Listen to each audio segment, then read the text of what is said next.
What is going on? I want to welcome you from half court for today, Wednesday, March 22nd, 2023. I am your host, Sean Murphy, alongside my guy, Jeff Iafrady. Jeff, good to see you, my friend. Of course, elevated from the mansion, too rich for this world even. Jeff out in the skies. Hey, from half court, we're rubbing hips with Elon Musk. You know, I said I'm in space. It's a long story, but to summarize it, I'm happy to be here with you fellas. To talk some Pistons basketball. It's gonna be exciting. Hey, and yes, I can breathe out here. I don't know if you guys are wondering that. I can. Well, I can breathe. Jeff, you could practically walk on water. It's like, we didn't have any doubts you were going to be able to breathe. My gosh. I'm honored. But also joining us is the Marquette Heat, the man who's a treat, my guy, Troy Sergey. Troy, it's good to see you, my friend. It's been a couple weeks. It's good to have you back on the pod. Yeah, good to see you, Sean. That was one of the best rhymes you've had with treat. Heat with treat. Come on. That was off the dome. The dome. I can do this sometimes. You know what I mean? I promise. I remember a couple weeks ago, I completely botched your intro. You said I was from Alaska, and that just didn't resonate well with me. And I was like, Troy, you deserve better. I'm going to do better. And damn it, this time I did better. You did better. But speaking of doing better, no one does it better than us here from Half Court. Each and every week, we talk all things Detroit basketball, NBA basketball, even a little college basketball when there's a tournament on. If you like that, be sure you like this video, subscribe to the channel, and hit that notification bell right down below so you don't miss anything that's coming from this beautiful channel. But also, be sure you follow my guys on social media. My guy Jeff at Jeff Iafrady, my boy Troy at Troy Sergey 44. And then if you're feeling oh so generous, you can even follow myself at Sean Half Court. But with that, gentlemen, let's get right into it. Oh no, the sky is falling!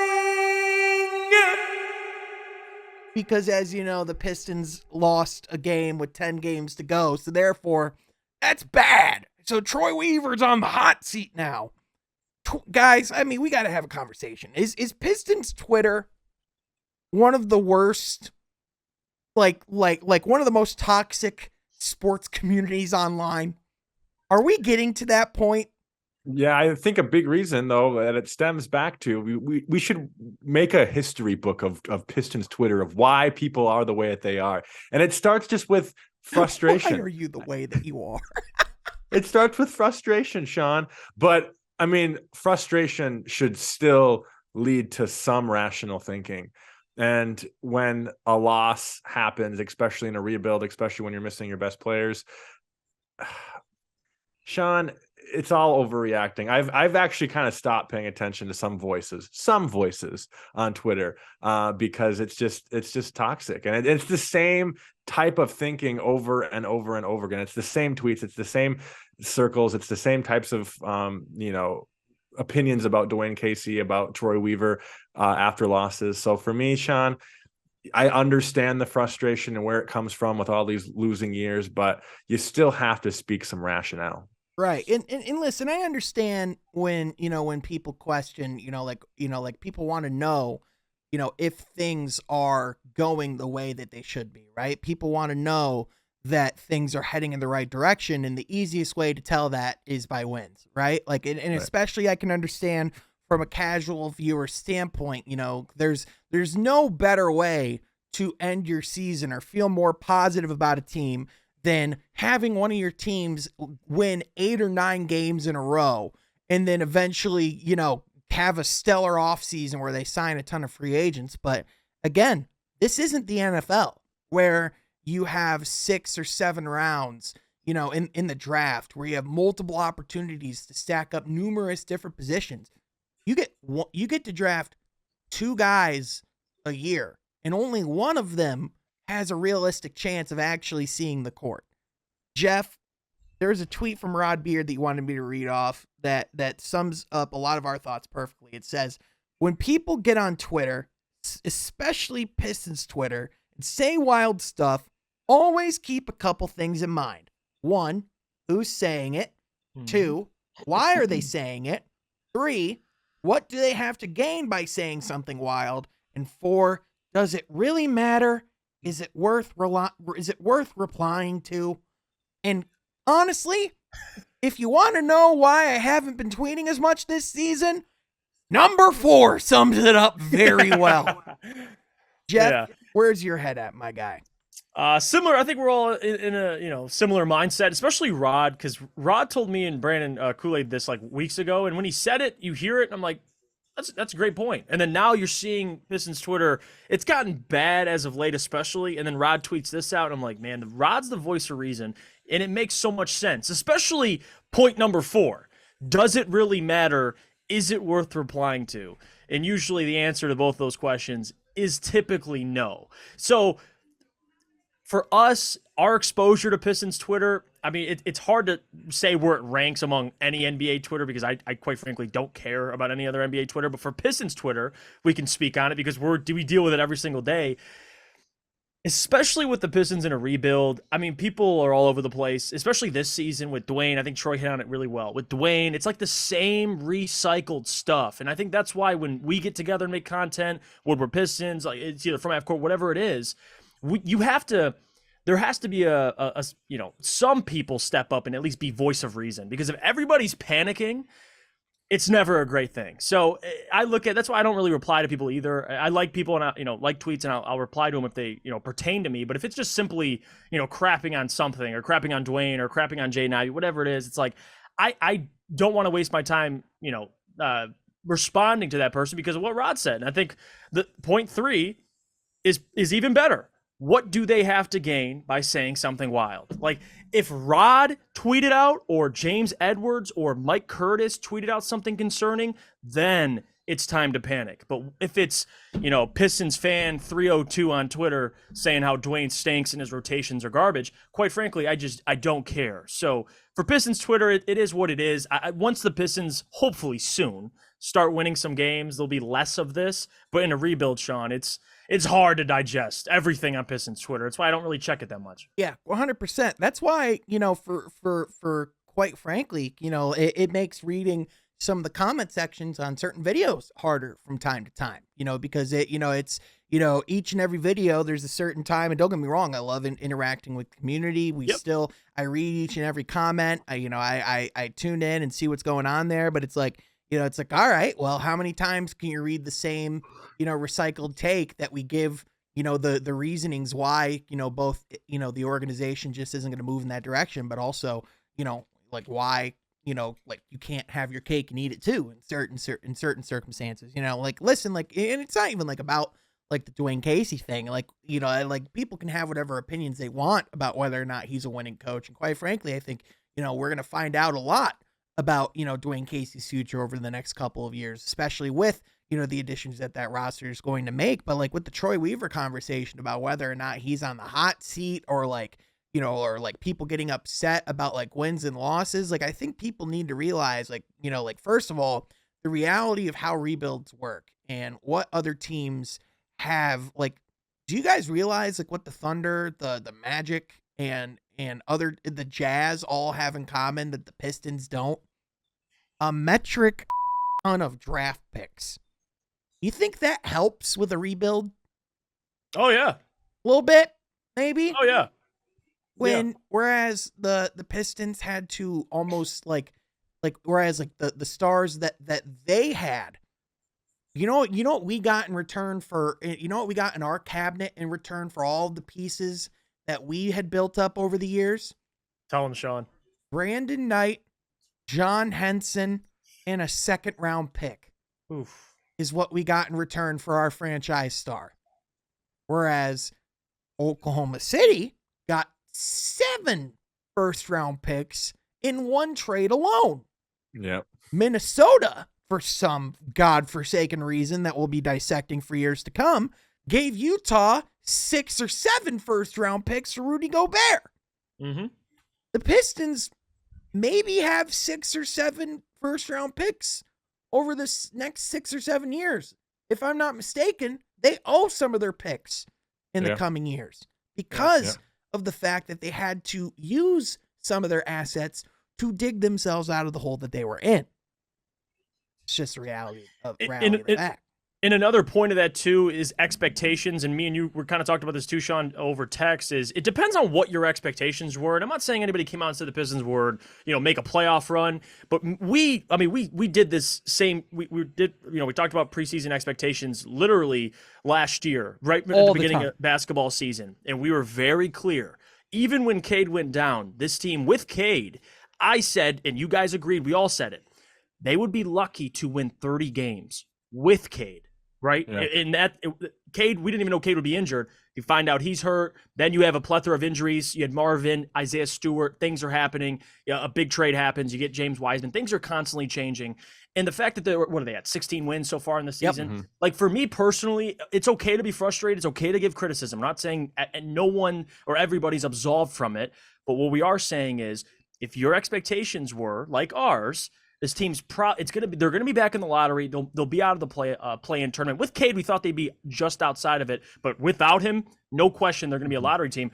You don't see us overreacting. So it's much more peaceful. It's a much more peaceful way of seeing it because I'm not stressing because I understand that this is kind of what I expected anyway. Now, if people expected a play-in tournament or not, I've seen people be frustrated even with expectations like ours. And that's the biggest question to me is if you didn't expect him to be very good and you've seen what a disaster this season's been from a health perspective and a lot of other things, why are you so upset? Especially Troy Weaver. The Troy Weaver criticism frustrates me the most because even post James Wiseman, and listen, I was skeptical about the trade. I was very hesitant. I didn't know what we were going to get out of him.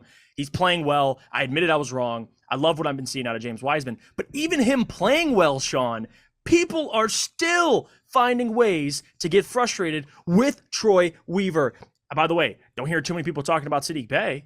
So you're happy with what James Wiseman is and what Troy Weaver got, but you're also people are talking about, I'm not saying everybody, but I've seen some people talk about Troy Weaver being on the hot seat. Are you crazy?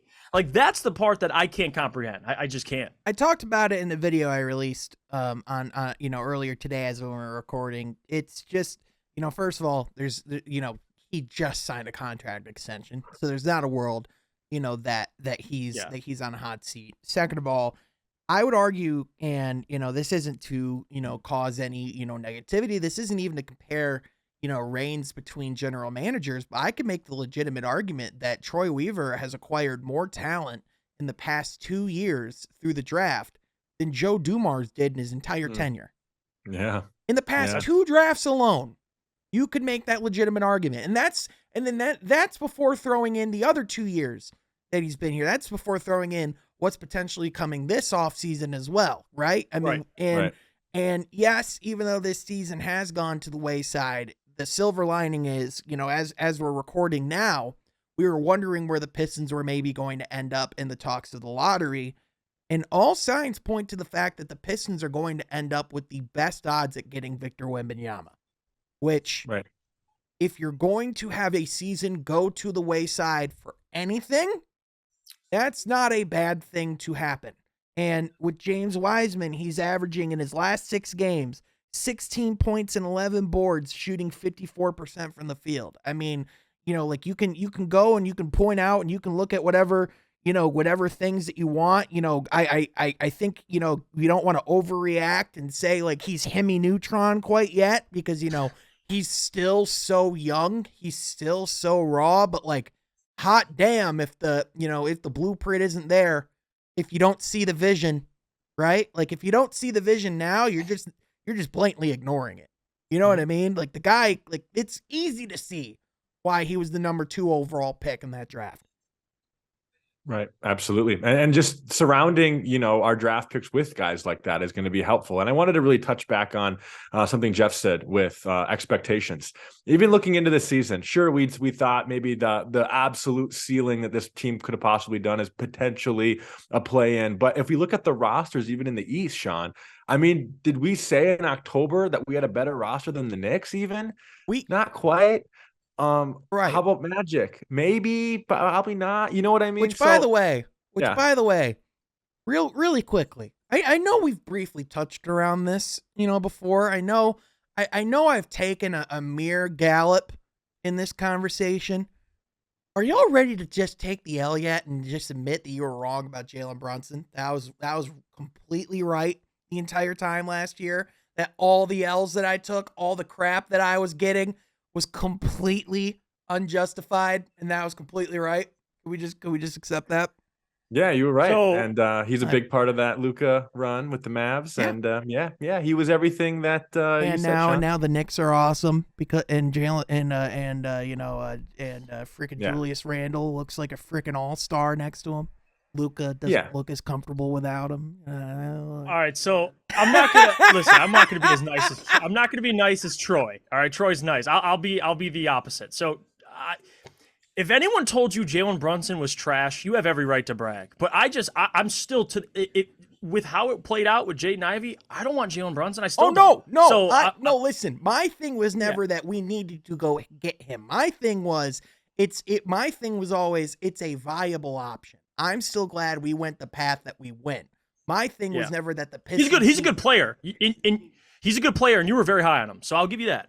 It's the fact that people were telling me that I was dumb for being high on him. But neither one of the two on the podcast were calling you DUMB, Sean. No, for sure. No, not at all. But I know Sean had people coming at him on Twitter. I know you did. 100%. And Jeff, you and I were on some shows and on some recordings where we had some tense debates about it. Let's be honest. Yeah. On the Pistons, yes. I did not want him anywhere near the Pistons. Yeah. For $20+ million. I still don't. But he's a good player.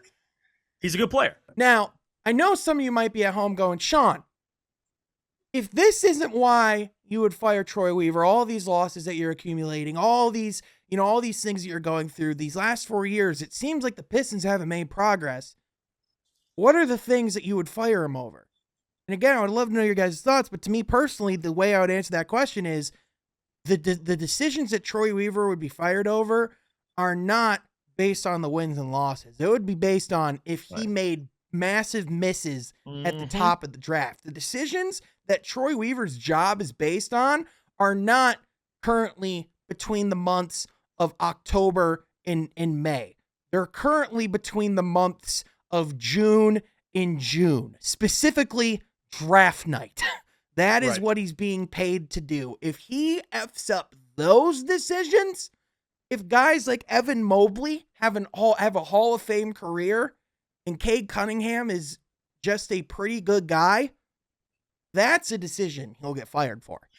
Right. Yeah, and there's a lot of context. Like, people forget when Troy got here, and we could talk about the roster overhaul because we've talked about it a lot, and it's very true. But even Jeremy Grant, he signed Jeremy. We're all like, oh, okay, 3-year deal. We'll see what this turns into.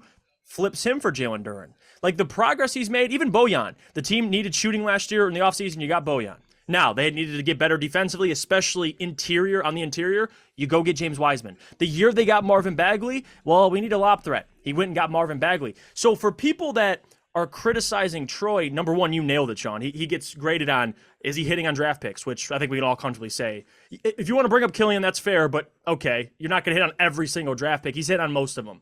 If you want to bring up free agency signings, I think he's been considerate, smart, careful, not spending money to spend money. He's spent it wisely. And then third, people want to bring up Dwayne Casey. It always goes back to Dwayne Casey because they end up blaming Troy for everything. Troy sees the big picture. And this is something that Rod said too. And again, Rod, just voice of reason. Listen to what they tell you.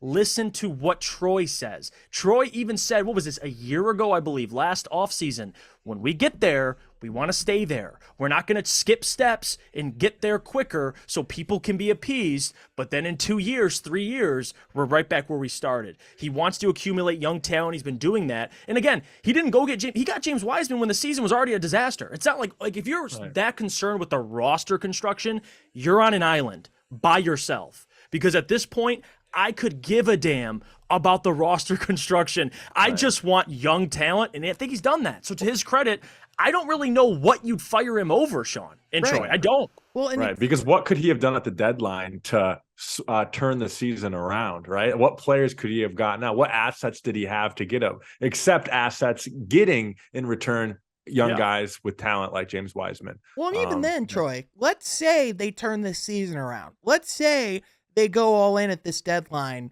and push to, to get as many wins after the deadline as possible. For what?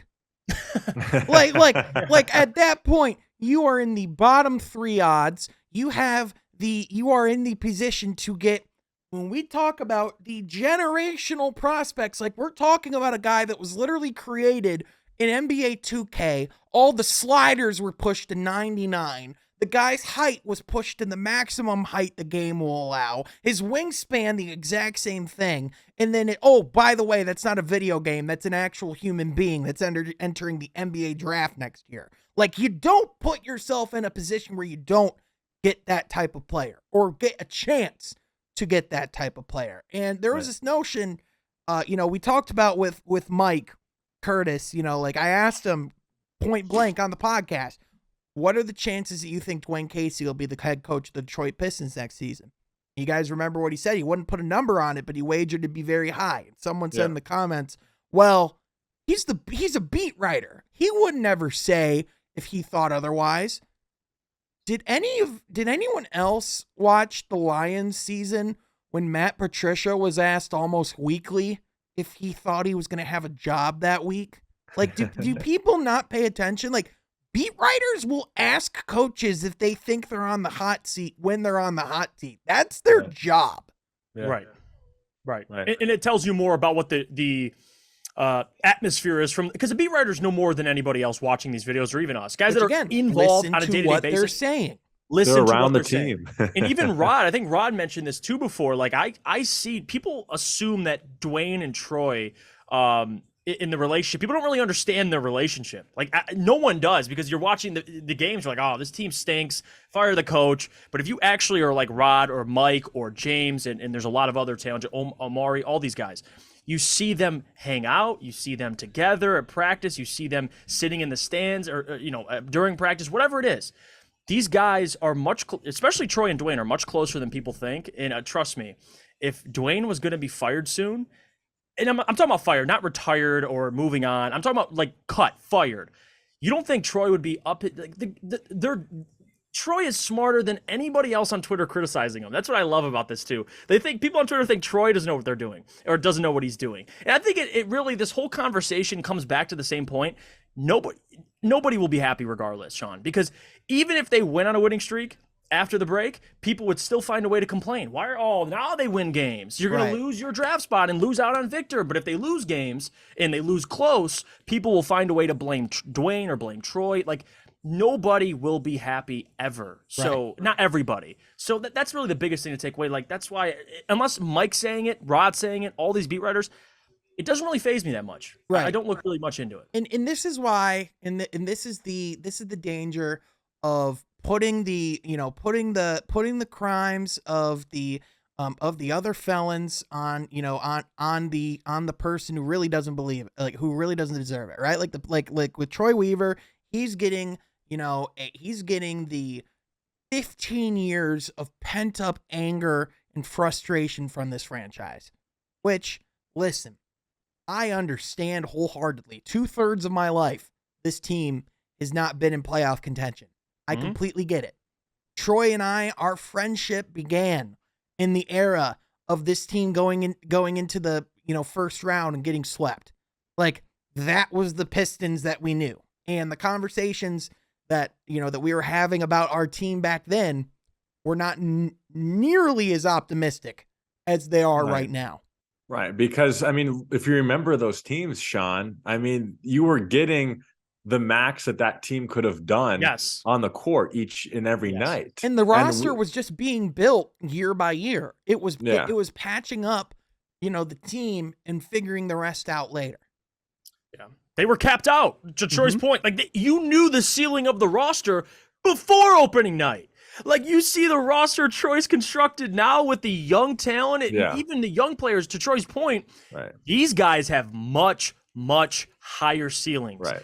Before you even get to Dwayne, the talent on the court, what Troy's brought in, you really can't say much. Besides, if you want to bring up, well, it's a weird fit, which is, again, it's a dumb argument, but that's the only thing you have. You can't question the talent he's been able to accumulate through his tenure. You can't.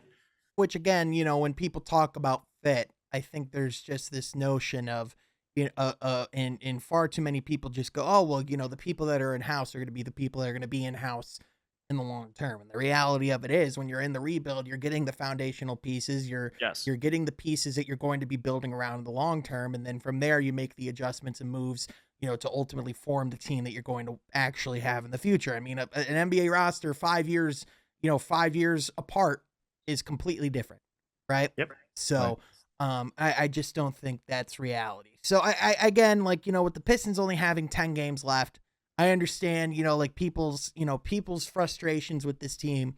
I think people are just ready for this season to be over. And, I agree. And listen, I think we all are just eager to get to the May 16th lottery show and just figure out where we're drafting, who we're picking, what exactly the plan is this summer. Where's Cade's health at? I think that's all the questions that we really care about, because again, the thing that I would ask Troy Weaver, the Troy Weaver haters, or the people that want him fired, are they not happy with Jaden Ivey's success? Are they not happy with James Wiseman and Jalen Duren's success? Are they not happy with Cade Cunningham's play? Are they not optimistic about, the signings of Bojan and Alec Burks? Are they what is it specifically, other than just this team loses a lot because they're young? That it's just as simple as that. Yeah, it really is. So, with that, is there a player that you guys are interested in watching down the stretch? I know a guy that we haven't really talked about a whole ton on this podcast, and we kind of made a joke about him because we were like, oh, well, we'll talk about him once he gives us something worth to talk about. No, Eugene Omoruyi deserves our conversations, because this man has been playing his ass off every night. Mm-hmm. Yeah, and that's what the Pistons are looking for. And Troy, I'll let you. I'll go after. Yeah, no, I mean, I think a lot of people are asking the question of, is this guy going to be on the roster next year? Yeah, why not? You know what I mean? He's a guy that I think he's earning already a spot. Why wouldn't you want a guy who's going to give it your 110%? And, I think he has some scoring ability. We've seen that a little bit. A great defender too. And his athleticism too. I think we've been able to see that shown pretty well too. And he's just a guy who knows how to play basketball. Yeah. And I think that's the kind of guy that Dwayne Casey wants on his basketball team. Will he be, in the rotation most nights next season? Maybe not, but Probably he's not. a guy that you want to have on your team, I think, at least on your roster if need be, especially with, we know the injury history that some of these guys, have had this year. If there's a couple of injuries, he's a guy that you can put in. He's a guy that you can expect to give you a couple points off the bench, hard defense, some good rebounds, assists, really all of it. He's an all-around player. So yeah, right. And it was good. It's been fun to watch him, but not just him too. RJ, the James Wiseman, I bring him up again, but guys that Troy's been bringing in to get just an opportunity, even for Eugene, the point you brought up about him playing hard is very true. But what he brings with the Pistons and what they lack, perimeter defense, playing hard. He even can shoot sometimes too. And to see somebody that comes out, it's funny because in a rebuild, although guys are playing hard, there's this stigma around the team. It's like you're losing games. And then you sign somebody on a 10-day contract and they come in just ready to go. Yeah. And it's the most refreshing thing for a fan, because you're like, this guy wants it. He's playing for a job in the NBA, and it's amazing to see, especially for a team that stinks this year. So in my opinion, he deserves a roster spot, but what does he look like in the future in this rotation? That's up to him. Yeah, how much for he sure. wants to. At the very least, I think he deserves a chance on the Summer League roster, and I think he deserves, at the very least, a spot in training camp going into next season. But I think the reality of it is, people are like, yeah, why not? Well, the answer of why not ideally would be if we got someone better, right? The idea would be to stock the cupboard, so to speak, get into a situation where this team does have more depth, because as good as Eugene Omoruyi has been playing, and as much of a bright light he's been, for us as the season has gone on, I think it's also one of those things to point out. Well, part of why is because in comparison, our wing talent is so thin. And when you have someone that's coming in and is outshining the rest of, most of your wing talent, it's like, oh, this guy could actually fill a role for us going forward. It's like, well, like, let's remember this is a business. And as much as like, as great as he's been, as much as I've liked watching him play, I don't want to rain and poo on his parade and the likelihood of being on, like, of him being on this roster next season. But it's like one of those things at the same time, we don't want to overreact to the final games of a season either. Right. Right. So. And another player too, I wanted to just bring up, and somebody that I feel like when I talk about, mostly it's in a negative light, because it's not like it's purposely negative, but it's what we've been seeing as of late. The last 10 games, can I give some love again to Killian Hayes? Like Killian Hayes' last 5 games, he's been in double digits every time. He's had double-digit assists 3 out of those 5 games. He's had more than 1 steal 4 out of the 5 games. For Killian Hayes, I got to give him a lot of credit too, because even with the opportunity he's been given, and even if you go back 20 games and when he was struggling after he started playing well, it's like, all right, I think Killian at this point, he's just out of gas. Like mentally at this point, like, all right. And then he picks it back up. So to see Killian kind of just finish the season strong, I think that's significant for him too, because he's going to be competing to just, be on roster with this roster next year as they get better. But right now he's solidifying his spot, it looks like, to be that backup point guard. Yeah, I mean, he's showcasing every single reason why this team, had confidence in him and why, they selected him in the first place. I think at the who had confidence in him? Troy Weaver, Dwayne Casey in the organization. Yeah. Gotcha. The guys who should be fired. I thought they couldn't develop players. But that's the other thing too that just gets to me. Okay. It's like all these guys who come out and have, like, it's like Jaden Ivey is just stumbling into success. It's like James Wiseman's just, figuring it out on his own, and literally no one's talking to him in Detroit. Like no one's coaching him. Sean, you ever know? You guys ever notice, real quick, Troy, that when players play well, it's because they're playing well, but if they struggle, it's because of the coach? Go on. Oh my God. Yeah. No, but I was gonna say, like, who else do you want to be around these young guys? Do you really want John Kuster or Lawrence Frank? I mean, what do you expect? Like, what's the best case scenario for these Pistons fans on Twitter going crazy? I just don't understand why you're putting GM and coach who have a good track record even before on the Pistons of finding talent and developing players. And we're seeing that up close, but just because we're not winning games against teams that have better rosters than us, guys, I'm still wrapping my head around this.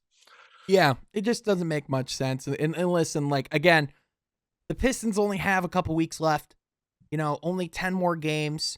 And I think, we do only have, like, as far as like games on the schedule, I think are going to be like prominent or interesting.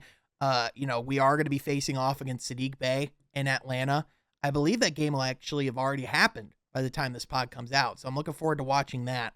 But I mean, otherwise, again, like, I think a lot of the questions that we had about this roster and like who's going to be here next year and a lot of things like that, I feel like a lot of things are seemingly being answered. To me, the questions I'm more so looking to are, can certain players coexist?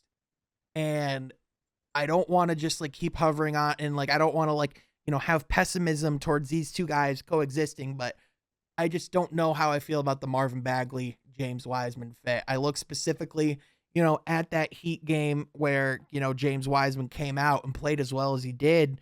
He only had 4 points and six rebounds in the first half. And Marvin Bagley had 12 points in the first half. And once Wiseman went off for 18 in the second, Marvin Bagley had 2 points on 1 of 4 shots and 1 rebound. It's, to me, it's like both guys at the current point, like they're both post, like, like guys who love to get in the post, love to, get their feeds, set screens. Of the two players, Wiseman's a little more able to stretch the floor, but neither can do it consistently enough to where you can rely on them to do it on a consistent basis. Like, even Wiseman said it after the game, they just both look a little lost without the ball. And at the end of the day, in my opinion, whoever's going to end up being on this team, like, they both are really skilled on the offensive end. It's going to come down to who can defend, who can consistently bring it on both sides of the ball each and every night. What are you guys' thoughts? You go first, Troy. Yeah. No, I think that's definitely going to be an important thing, because I think the defensive side is going to be just as important because, I mean, at this league, especially when you want to compete, we can't just rely on scoring the ball. And, we've struggled in that area the past couple of years. So for players to be able to play both sides, I think is going to be vital. And I think a guy like Wiseman, again, we've talked about him so much, but we're seeing that more and more and more as the season is wrapping up of his development, and how he is able to play on both sides of the court. And I just think he's a Troy Weaver type of guy. He is. And I'm excited to see next year what he's able to do. Yeah, and I think you nailed it with whoever can defend better, because we talked about this a little bit in a video too, Wiseman and Duren, and how that could potentially work because of the skill set Wiseman has and what they can do both defensively. You already mentioned it. They're both very similar players, Wiseman and Bagley, in terms of offensively and what they're trying to do, but defensively, it's night and day. And they need more versatility at the 4 spot, to be honest with you.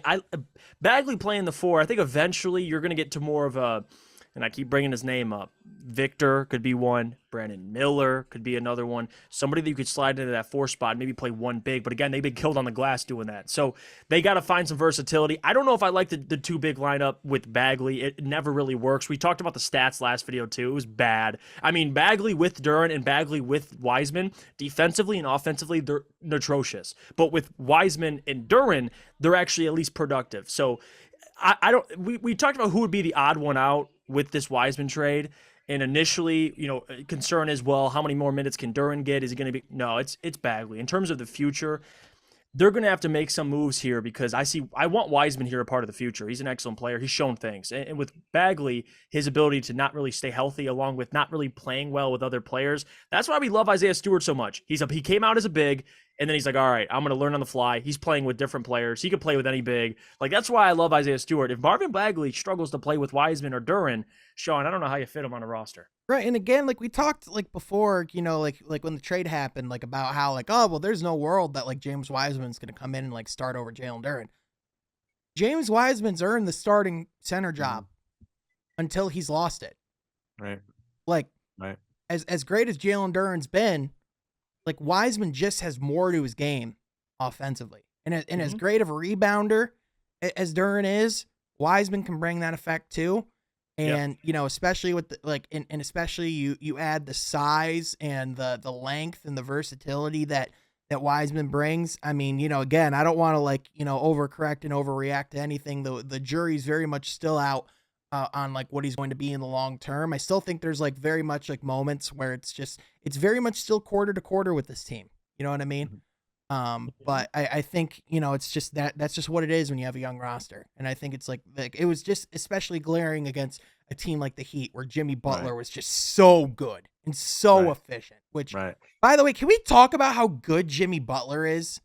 Like every time we count this freaking guy out, he just comes out and just plays awesome. Like I saw some stats on the last month that Jimmy Butler's had, and it's absolutely freaking insane. So this is Jimmy Butler after the All-Star break. 26 points a game, 6.5 rebounds, 5 assists, 61% from the field, 47% from 3, 85% from the line, 73% true shooting percentage, 150 offensive rating. This guy's on a freaking mission. Insert the Jimmy Butler picture at the bubble where he's leaning over gassed. Because that's what he has to do. And even with Kevin Love, I thought Kevin Love would give him a little more than what he's been giving him. I think he's averaging like 8 points. Didn't.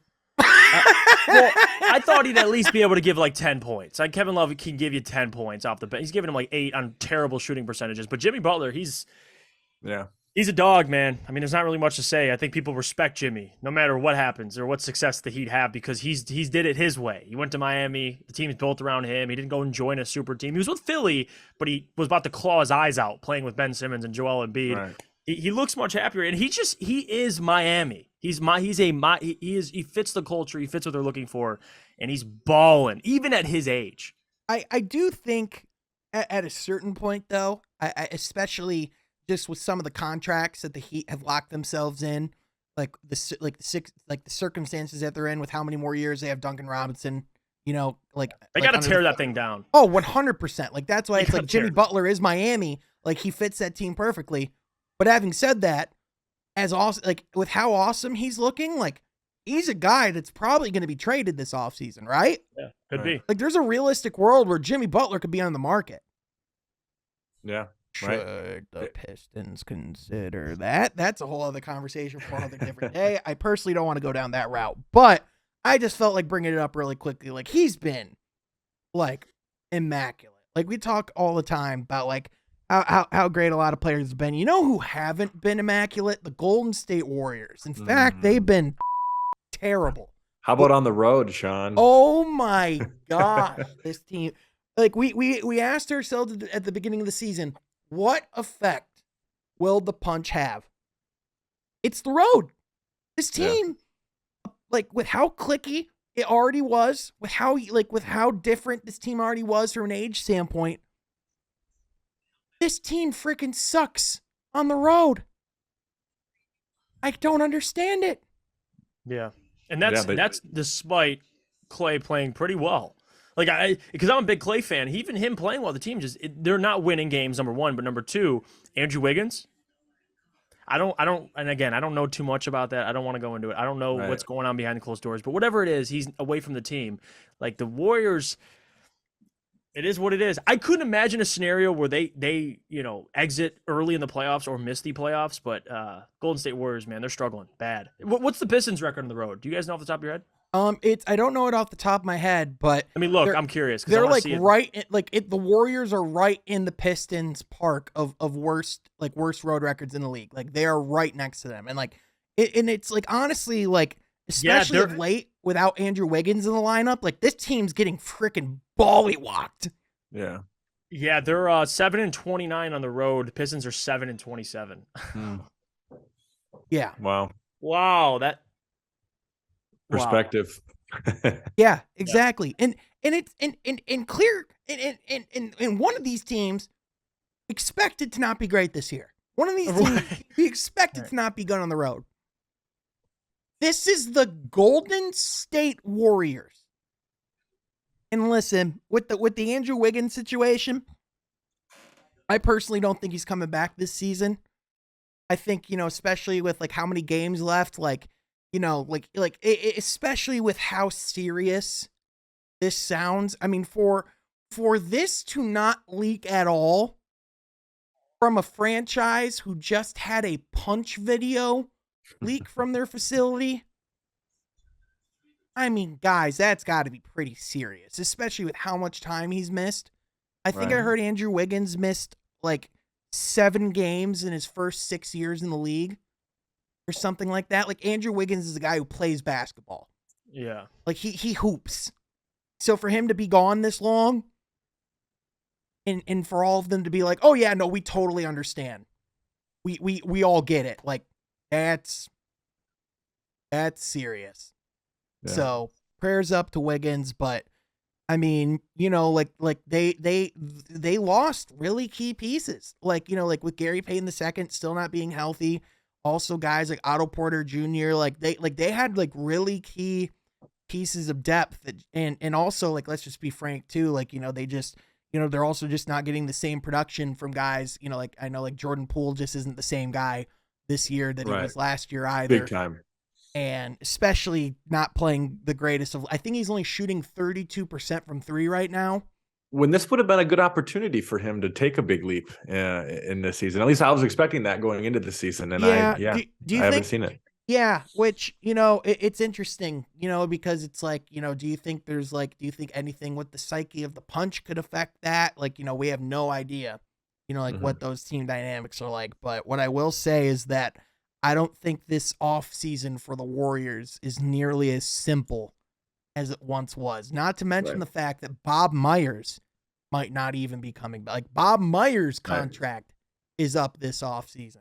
Right. So you actually walk into this offseason pretty complex. Very complex. Oh, 100%. Very complex. I mean, guys, there's no shot in hell the Warriors are winning the championship. We all agree on that, right? Yeah, definitely. No, like there's no team in the history of the league that can be the worst team on the road and then all of a sudden, just regularly win road games in the playoffs. It just doesn't happen. When you're already losing road games, you're going to get killed in the playoffs. I mean, and that's crazy because they're getting like they have an all-star Clay back and they suck. Like imagine getting Klay Thompson back at his optimal superpowers in the offensive end and you're still ass. Yep. Like it's much deeper rooted problem. Yeah. 100%. Speaking of awesome players in the world of basketball, Mikal Bridges, Kevin Durant trade. I know we talked a lot about how awesome Kevin Durant is and like how great that pairing was looking with Devin Booker and Kevin Durant before Kevin Durant injured himself during, which by the way, the freaking layup line, for like to lose Kevin Durant for a month to the layup line. Come on, man. Imagine being a fan who paid money to see his first home game. Yeah. And he gets injured. Like, you're like, dude, look, that's Kevin Durant. He's playing in the warm-up. Look at him. And he slips, and he's out. That mop guy was fired like within 10 seconds, right? Yeah. Like he was fired into the freaking sun. Yeah, it's unfortunate, but yeah. World's a cold place. You gotta go home. And Phoenix, seeing how they finish the rest of the season and even into the playoffs is going to be really interesting with their seeding.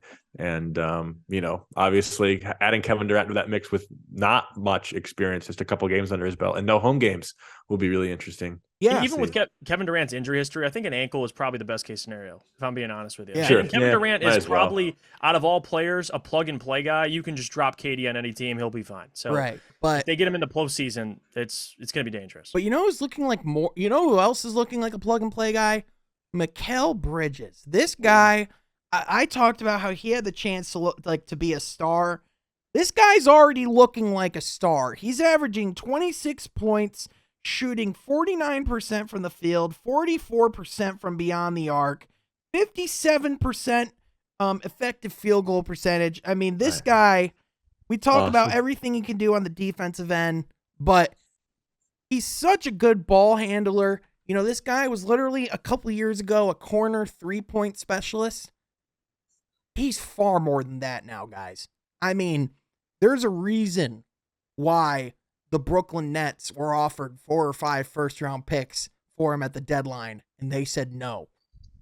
Yeah, he's a stud. He's given him, almost 50, 40, 90. Just for the season for the Nets, not in totality. Yeah. So it's crazy what Mikal's doing. I'm going to be honest with you, and this isn't even a shot at Sadiq Bey, but if I'm taking a forward from Villanova on the Pistons, give me Mikal Bridges. Man, what a fit he would be for any as much team. as we love Sadiq, that's not even a conversation. No, what he can do on both stratospheres. ends. What he can do on both ends of the floor with his wingspan and his shooting ability.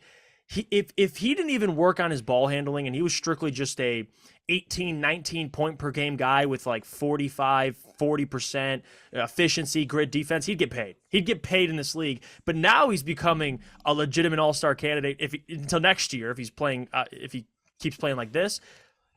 He's special. I like Mikal Bridges a lot because he has all the tools. He's just putting it together finally, and he finally has an opportunity to do it in Brooklyn with the ball usage he's been getting. So all credit to Mikal, man. When he got paid, I'm going to be honest with you, I was like, okay, he deserves it, but now I feel like he's underpaid for what he's getting, what he's doing now. Like it's unbelievable. With me, just the efficiency with his shooting percentages. I mean, 49% was what you said, Sean. I mean, that is just unreal. And I think, a situation and a system where, he gets the ball a little more, obviously it's going to help. But new system, first time getting first player touches, for him to do that this quickly.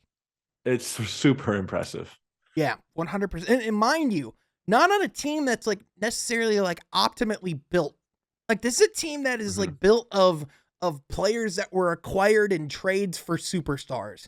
Like this isn't a team that has any composition to it. But you know what it does have? It does have an optimistic outlook because you talk about going into the years to come. Yes, Brooklyn no longer has Kevin Durant, James Harden, or Kyrie Irving. You know what they have now?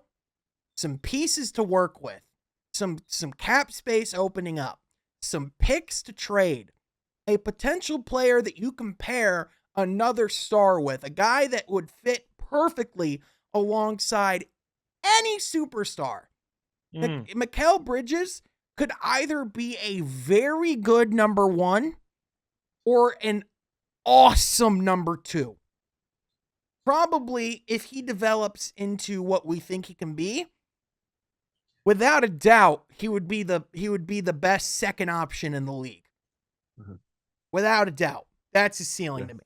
Like, and even then, he could be an amazing first option. Yeah, I mean, you're basing it off what you've seen in Brooklyn. 26 points, I believe it is. Is that what you said? Yeah. I mean, yeah. It's pretty good. He was doing this in Phoenix too, by the way. Like, it just didn't have as many shots too. I mean, he was doing it with less shots. Mm-hmm. Yeah. 18 points per game, 19 points per game with less shots. It's and like, you just see like the complete, like, you just see like the complete difference of the energy and the psyche of the franchise too, of when they had Kyrie Irving versus having Mikal Bridges, and just how happier everyone looks. And it's just like, everything's sunshine and lollipops. And you look at Dallas and it's like, yeah, we're not that good. Yeah, I feel like I tune into Mavericks games and Kyrie Irving or Luka's out every other game.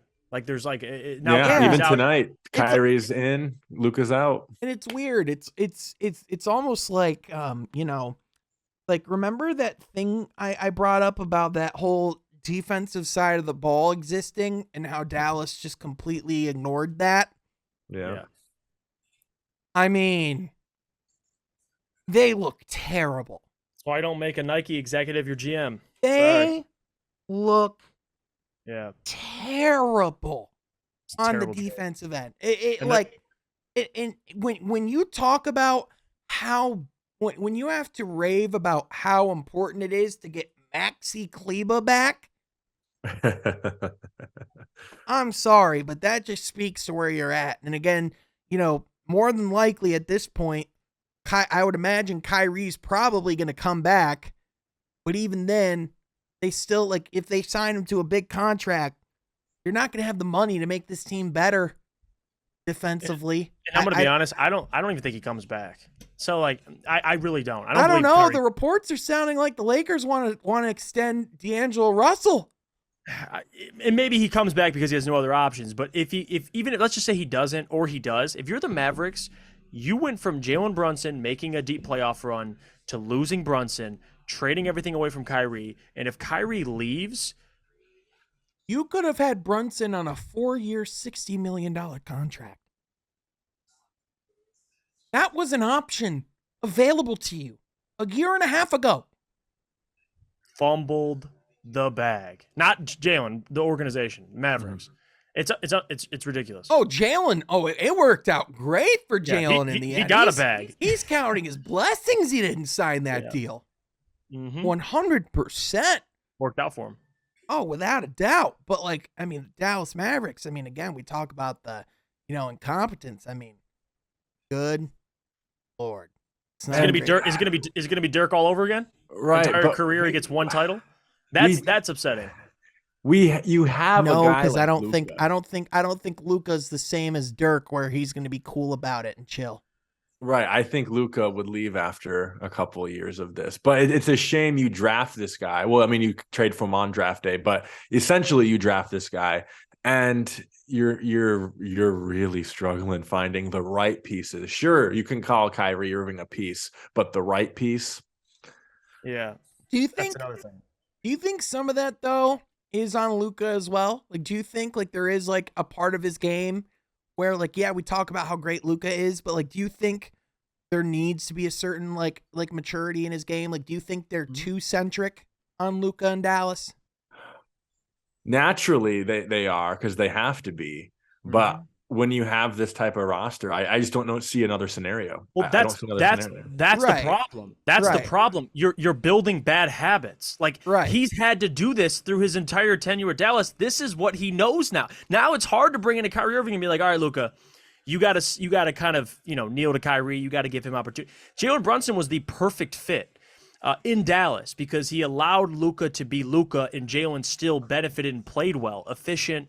Like, those two worked with each other. Now with Luka building these type of habits, if you go get him and I'm just pulling names, let's say they were to get a Kevin Durant or somebody that's of that caliber, it's going to be hard when Luka's been playing this way for 5+ years, and then now you're going to be like, all right, Luka, you got to take the ball out of your hands.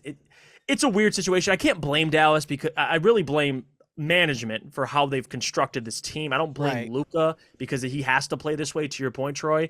But again, like it's tough. LeBron had to play this way in Cleveland, but The first time. yes, but LeBron in his psyche was able to adjust when he went to Miami. So Right.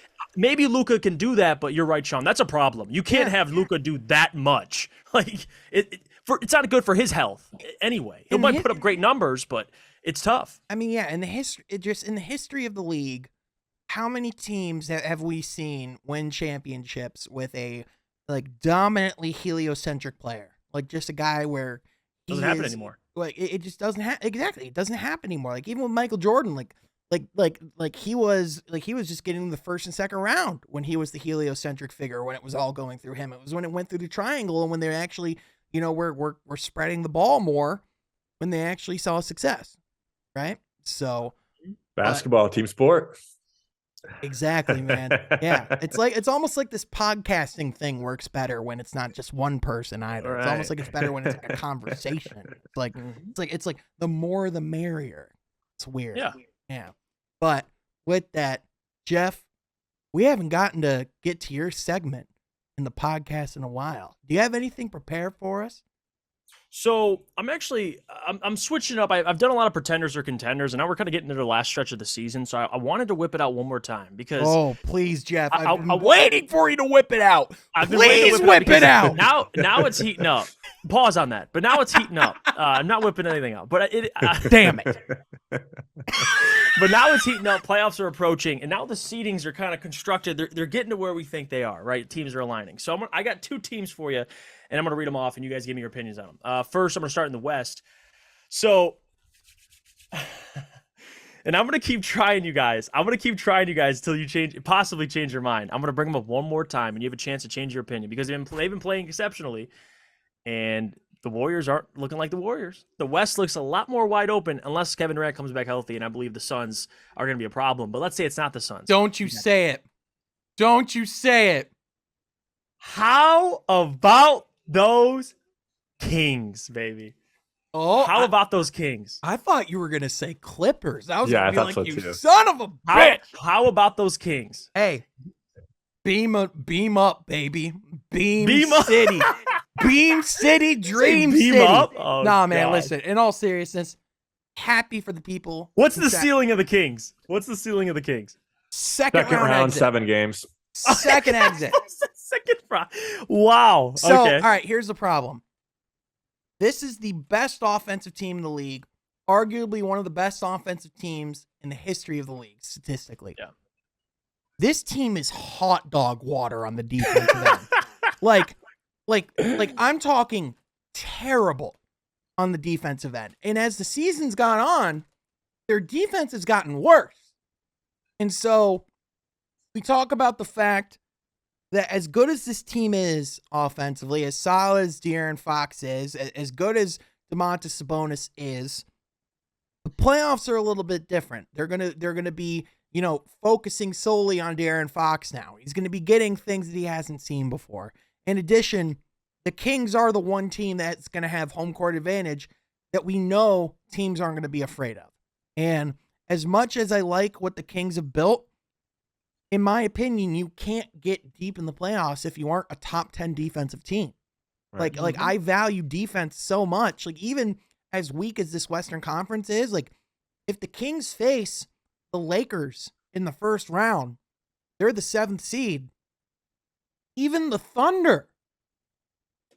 And they come in and like the attack of SGA, he's putting up 30 plus points each and every game. Like, do you trust their defensive attack to be able to stop LeBron and Anthony Davis and win 4 games against those guys? I just can't. Even as good as they've been, I just don't trust them on the defensive side of the ball. Not yet. Yeah. And for me, I think it actually has to do with experience. I think Sean brought up a good point on the defensive end, but this is a team that they kind of came out of nowhere too quick, in my opinion, to at least compete for a title. A second round. Yeah, I see that as a reality because I think this team is very talented on the offensive end. It does have good players like a Sabonis and a Fox, but I can't see a Fox and Sabonis in this first full season constructed, taking your team to Western Conference Finals.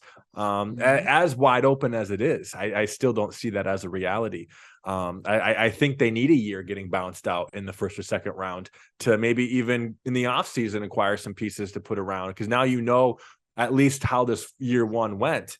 I just don't see a reality where, again, a first or second round, further than a first or second round is possible. The reason why I went back and, I saw the reel again, actually, of when I called the Sabonis trade the worst trade in NBA, like one of the worst trades in NBA history. And again, that was a trash take. Like we could all laugh about it now. It was a bad take. But the crux of it, and part of the reason why I felt the way at the time, was because even if this team has a successful regular season, even if this team gets to this point where they're a top 2 seed in the West, they're going to have home court advantage in the playoffs. No one, and I mean no one, expects them to legitimately do anything serious. And that's what it comes down to, of the bet that you made, is that you think De'Aaron Fox can be that guy that can help your team get over the top. And yeah, De'Aaron Fox has been awesome this year. Don't get me wrong. But so is Tyrese Halliburton, who is younger, who is just getting started, All-star. and in my opinion has a higher ceiling. Yeah, agreed. All-star, baby. That in my opinion is where you talk about the why in my opinion I'm not in love with that trade. But ultimately, again, I just cannot help but whenever I look at this Sacramento Kings team, I don't want this to sound like an insult, I can't help but see the Joe Johnson Atlanta Hawks, Al Horford, like a team that can win a ton of regular season games, perhaps even get to a conference finals. Who knows? Jeff Teague. But there's not a world where they're overcoming a Kevin Durant, a Nikola Jokic. They're just not. Right. Yeah. Exactly. It's funny you brought up the Hawks, because I was going to ask him, do they remind you of the Hawks? A team that's going to win a ton of games? Just verbatim. The other team I want to bring up, and it's you guys have told me your thoughts on this team before, but what's changed is right now they're one of the hottest teams in the NBA. Yeah, I know exactly where you're going. Come on, Troy. Philly. 9-1 over the last 10, 8 in a row. They're a top 5 team offensively in the East and top 3 defensively in the East. Very similar numbers across the board as a team as of a Boston, Milwaukee, who we look at as contenders. I'm not a big James Harden guy, but Philly looks good, fellas. Are they legitimate contenders, or are they still frauds? But they're the Hawks in a way of they're going to win a ton of games. They just won't do anything in the postseason. You go first. I'm going to go still pretender because of the other 2 teams in the East. Now, can I see a reality where this team makes a conference finals? I will give you that, but I still do not believe this team has any chance to get to the finals. I see Milwaukee with a healthy Giannis still playing great basketball. I still see Boston as a threat. Now, it's going to be interesting who wins that division there with Boston and Philly, especially if Philly remains hot. But Celtics are built, I think, for postseason basketball, and so are the Bucks as far as their roster. But the Sixers team, I haven't been proven right yet that this roster is built for playoff basketball. Have you, Sean? So, I personally believe, I personally believe that the roster that the Celtics have, from top to bottom, is a better roster. But if you're asking me today, who's the better team? For the past 2 months, after the first month of the season, the Philadelphia 76ers have been the better team. Particularly over the past month, the Boston Celtics have not been very good. I believe after the All-Star break, I think their offensive rating is 17th. Yeah. 5-5 over the last 10. They're the ball, and if you watch them play, they're bad down the stretch. They make mistakes. Marcus Smart is not the same that he was, but I think on the flip side of it, I think Joel Embiid, as dominant as he's been, as consistent as he's been, we don't talk much about his brilliance because he's just been a consistent, brilliant player since this podcast has launched. It's like breaking news. Joel Embiid's awesome. You know what I mean? It's like he just is. And then you talk about yeah, James Harden, like you talk about like what teams are and aren't built for postseason basketball. But if you're asking me like between the Sixers and the Celtics, who I'm more confident in right now, it's definitely the Sixers based on how they're looking now. If you're asking me, do I think the Sixers are going to the finals? I think they have the best chance outside of Milwaukee. But I'm telling you right now, March 20th, 2023, barring any injuries, I'm ready to say it, the Milwaukee Bucks are your NBA champions. Like I'm confident in that. Like they are just haven't seen them lose healthy. Like this team, like we talk about like the dominance on a night-to-night basis. Like when Giannis has it in his head that he's going to go get that team a win, he makes it happen. There's not a team in the league that's going to be able to stop that. There just isn't. It's especially not in the Western Conference. I can tell you that much. The East is his biggest hurdle. Once he gets to the finals, Bucks in 5. Whoever you're giving him this year. Even the Suns? Listen, I like what the Suns have. With KD? Listen, I like what the Suns have, but you're asking a lot of Kevin Durant. I mean, he's played what? Going into the postseason? 5 games with his new team? Yeah, it hasn't been a lot. 5. Not a lot. Single digits. He hasn't played a home game yet for his team. He hasn't played in the Phoenix Arena yet as a Sun. Yeah. like in the Nuggets. I mean, talk about contenders or pretenders. Guys, I was singing this team's praises for months. And they're not looking great over the last few weeks. Another team that's not having a great run. But I mean, is this a team that just needs to get to the playoffs? Is this a team where, just quite frankly, they're just not very good? Like, what are your guys' thoughts? I'm not too worried. Did you jump on the Denver Nuggets? Yeah. I'm not too worried about the Nuggets because once you get in the postseason, we saw what Jokic did last year. Collectively as a roster, I think they'll be okay, especially in the West. I don't see too many teams that are far like the Nuggets are far better, the best team in the West. So unless they have a complete meltdown, I still have confidence in the Nuggets. You can struggle in the regular season and still go to the postseason and do well. But again, if you're talking about the Nuggets beating Milwaukee or Boston, that's a different conversation. But I like the Nuggets still. I'm not going to jump off them. And I think whoever they play in the first round will be a good wake-up call for them. Not saying that, they're going to potentially lose, but what I'm saying is whoever they play in that first round, I think will they'll be able to just get their feels back in for playoff basketball. Because again, not a ton of experience with these guys, but I think as they win that first round, whoever they play, because I think they'll get past the first round. I think that second round that opens again some more competitive basketball. So I think we'll see the Denver Nuggets be getting better throughout the postseason than when game 1 of first round starts. Yeah. They're a team that will progress as the playoff goes on. Yeah. I definitely think, I like, you talk about guys who are like in shooting slumps right now. Like I'm not worried about Kentavious Caldwell-Pope. I'm confident in guys like Bruce Brown that they're going to be able to perform. I like the pieces that they have around Jokic, but I mean, I do personally have the feeling of this is their chance. Like this is the Denver Nuggets chance, because if it's not this year, it's not next year. It's probably not the year after that. Like Jokic, I don't know how long his prime is.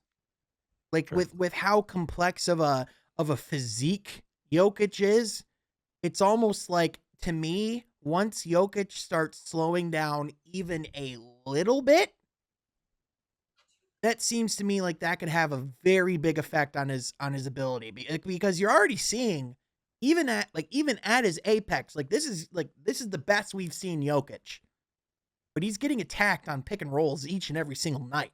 Like that's the attack to beat Denver. You attack like Jokic on the defensive end. You go at him every possession. Mm-hmm. And until they can stop it, that's what they're going to do. Yeah. Right? So that would be my only concern. So But with that, Troy, you know what time it is, my friend. It's time for us to take a journey from Mount Rushmore. Troy, for this segment, what you got for us today? Yeah, so I think with March Madness, this might be a little bit fun, but also as big NBA fans, it'll be probably even more fun. But let's talk about colleges for a second. Let's talk about the schools that produce the best NBA players. So we're going to do the Mount Rushmore of colleges who produce the best NBA players. Now, there's a couple different ways we could do this. We could look at each and every draft class and say, okay, what school's producing enough players? We can look at Hall of Fame and say which schools have enough Hall of Famers. But we're talking about hubs, guys. We're talking about hubs that produce the best players, programs that high school players go into, and then those programs turn them in to great NBA players. That sound fun, guys? Heck yeah. Let's do it. I mean, if Yeah. if you guys are okay with it, I mean, I'm gonna go first. I'm gonna go on a little bit of a limb here. Troy, forgive me if if I'm doing something a little crazy. I think Duke's had a couple pretty good players. I mean, Maybe one or two. I mean, when you right. like when you talk about the legacy and legitimacy that comes with Coach K Fieldhouse and everything that comes with Duke basketball. I mean, Yeah. the amount of prospects, like it's almost like if a top 5 prospect isn't at Duke, something's wrong. Right. And And a lot is credit to that too, Coach K, and the culture that he's brought to Duke over the years. 100%. But we're continuing seeing that. Go ahead. Yeah, 100%. But with the greatness of Coach K, like that legacy is going to live on. Like there will continue to be top prospects that go to Duke. I mean, even with the G League Ignite and stuff like that, like Duke will still get good players. But I mean, just in my lifetime, no program's done it to the consistency of Duke. Mm-hmm. Yeah. Well, if I may, Troy, I'm gonna go second here, and I'll get another one because there's a couple that come off the top of my head immediately, and Duke, you got Kentucky as well. And the thing that impressed me about Kentucky, even with all the players they've produced, and I know this question doesn't pertain to what they've done, the university has done it in the NCAA and in college basketball. Because if it was, Kentucky, the answer for Kentucky would be Jack Diddley. Anyway. But you have Kentucky who, in all time, technically all time, so we're talking all time here, 8 natties. Okay, and then you take into the fact 17 Final Four appearances, and then you have top players, and my favorite player in the league is Devin Booker, so I'm a little biased here. Kentucky, Anthony Davis, Grand DeMarcus Rapids Cousins, native Devin Booker, of course, from Michigan. So Kentucky, I would throw in there as well. They continue to put out good players. I mean, even last year, Shaden Sharp, who's now in the league. Again, Kentucky has to be in the conversation. Oh yeah, 100%. Troy, when you think of NBA factories, NBA machines in the college world, what comes to mind? Yeah, besides those two, another one we got to mention is UCLA. Oh, yeah. I think over the years they've been producing great players. And I think if we look at even in the 60s with Lou Alcindor and really him starting that Ignite and that program being built with his legacy there. And you think of even guys like Kevin Love, I know, and Russell Westbrook. But, there's plenty of other guys too. Lonzo Ball, another UCLA legend, right? Legend. LiAngelo Ball. Oh. Oh no. I think this list wouldn't do justice. And I want to go to Jeff's point a little bit, talking about Kentucky. Remember that 2010 draft, if you remember, when John Wall went number 1, DeMarcus Cousins went 4 that draft. I think and then that's they not had even counting 6 the year players. where they had 5 or 6 players go in the first round. I think 6 in the first round. I mean, that's your starting 5 and a bench player in the first. They have Bledsoe round. on that team. Bledsoe was on that team. Yeah, that was Bledsoe too. Yeah, they had a stacked squad. Another one too, North Carolina. We bring them. Yeah, up. There we go. I mean, I can't believe I actually said UCLA instead of North Carolina. Because, I was gonna be like North Carolina. I mean, Michael Jordan. Yeah, honorable mention just because I'm a Carter. fan. Honorable Jay mention, Williams, Michigan State. Kenny Smith. We'll do Michigan State and legend? Michigan. Both Michigan State and Michigan.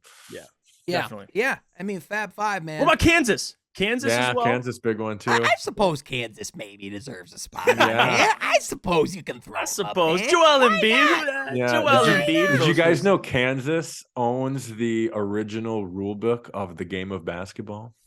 That sounds like a Kansas thing to do. They went out and spent the money because they thought that if any program, in their opinion, should have the original rules of basketball, it should be the Kansas Jayhawks. Which, hey, if that makes them feel better, great. Whatever helps them sleep at night. You know what I mean? That rule book Right. is way thicker nowadays than it was back then. I know that much. Yeah. True. But guys, That's all I got today, guys. hey, I like that, Troy. No, Look, Troy, that was a NCAA good one. action. that was a Little good one. NCAA action. And you know what? It was timely. Look at you having a theme. Just creativity off. I'm off a big the boy chart. now, Sean. You're a big boy now, Troy. That's what I love about you. By the way, one more thing before we wrap up the pod.